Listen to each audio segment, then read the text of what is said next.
Are you exasperated or what? Well, welcome to Effing Argentina, the podcast series, co-hosted by Tom Fox and Gregg Greenberg. Gregg's the author of Effing Argentina, which explores the current American psyche of being overworked, overleveraged, overtired, and overwhelmed. Find out about modern America's exasperation with, well, exasperation. Today, we're actually going to take up the title chapter of this book, Effing Argentina. So, the newest addition to the Compliance Podcast Network, a podcast where we unpack some of the current exasperations of American life, from debt to PTAs to new television shows. I'm your co-host, Tom Fox. And I'm Gregg Greenberg, the author of Effing Argentina and 10 More Tales of Exasperation. So this season on Effing Argentina, we're talking about exasperation. So each day it's nearly impossible to complete a full day without lashing out at some object, animate or otherwise, that's causing intense irritation. So in today's episode, we explore exasperation with the country of Argentina, national economies, and the entire global financial order. There you go, Tom. We're taking on a big topic today. And it's actually much bigger than that, because I have had that same exasperation on those issues from the legal perspective around Argentina. Gregg, this seemed to me to be actually one of the most personal chapters in this book, because you've worked in the financial industry. And Argentina has taken a lot of us for a ride for a long time.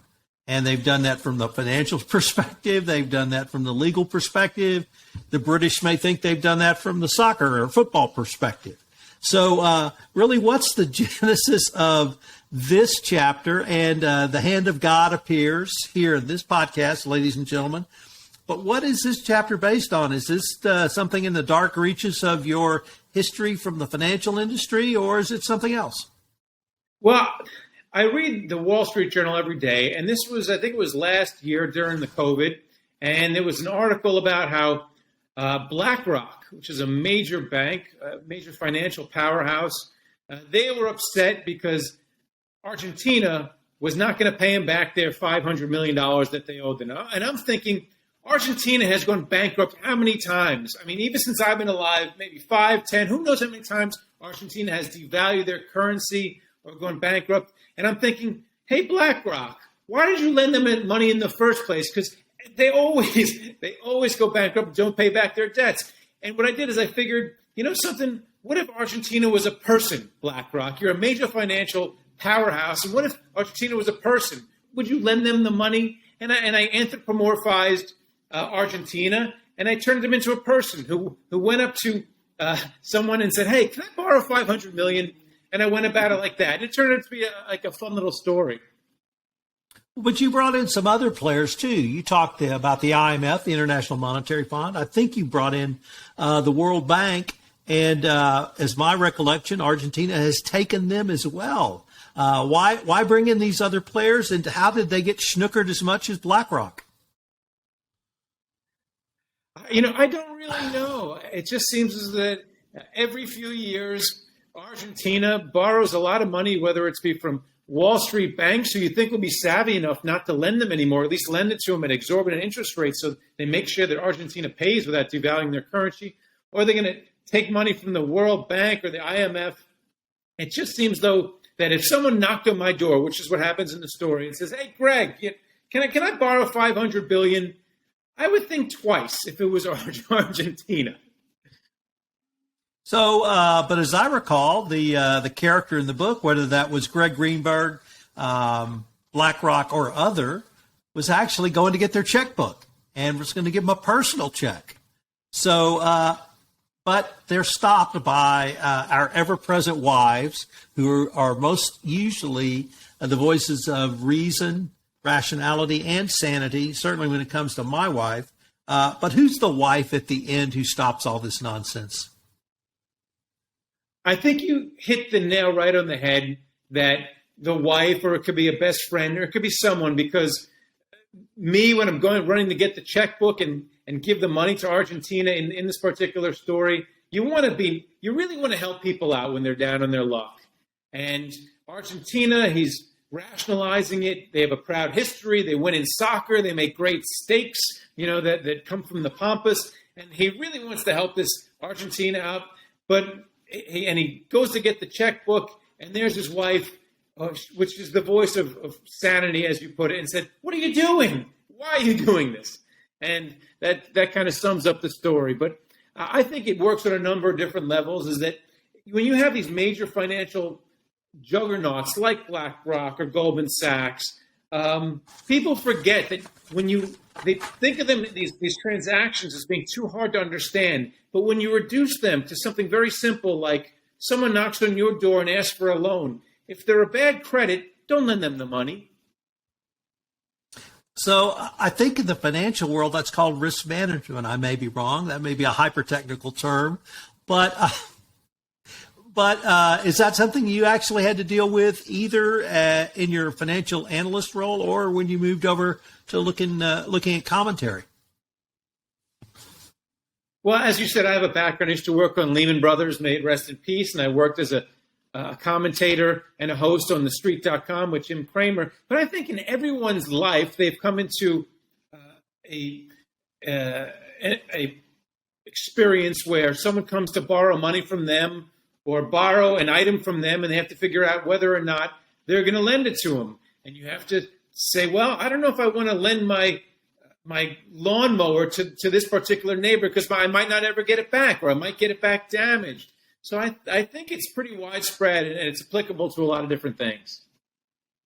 So for our quote, I'm not sure the protagonist in our story makes the quote. It frankly wasn't clear if this was you or someone else. So I've listed the author as anonymous.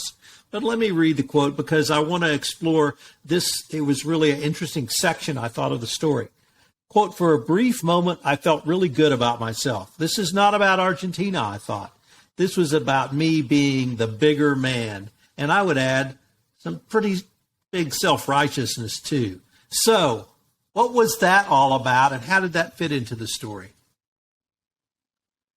Well, I do think that in the end, if you are BlackRock and you have all this money in the world, or you're a Goldman Sachs, or you're the IMF in the World Bank, when you're dealing with someone who's so down in their luck, whether it be in Argentina or a neighbor or someone who's practically begging you for a loan, especially someone who's trying to be proud as they're borrowing from you, there's a certain amount of ego that comes into you saying, you know something, let me give you the money, and trying to prove your value because you have the money to give.